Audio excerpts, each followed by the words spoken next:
نبی کریم صلی اللہ علیہ وآلہ وسلم نے ارشاد فرمایا، جس کی 4 بیٹیاں ہوں یا 4 بہنیں اس کے ذمہ لگ جائیں، والد بوڑھا بیمار ہو جائے یا انتقال کر جائے، 4 بیٹیاں یا 4 بہنیں اس کی ذمہ داری پہ آ جائیں، وہ انہیں پڑھائے، اچھا ادب سکھائے، عزت کے ساتھ رخصت کر دے۔ محبوب نے فرمایا، جس طرح میری یہ 2 انگلیاں جڑی ہیں، اس طرح جڑ کر میرے ساتھ جنت میں جائے گا۔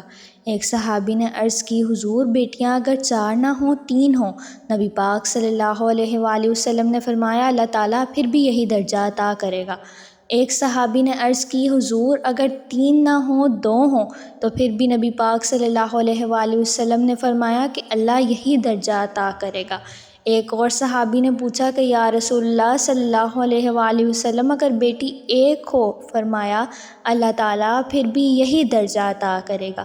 اور پھر نبی کریم صلی اللہ علیہ وآلہ وسلم نے فرمایا کہ جب کسی کے گھر میں بیٹی پیدا ہوتی ہے تو اللہ تعالیٰ جبرائیل امین کو بھیجتے ہیں کہ باپ کو کہنا کہ فکر نہ کرے، اللہ پاک تیری مدد کرے گا اس کے معاملے میں۔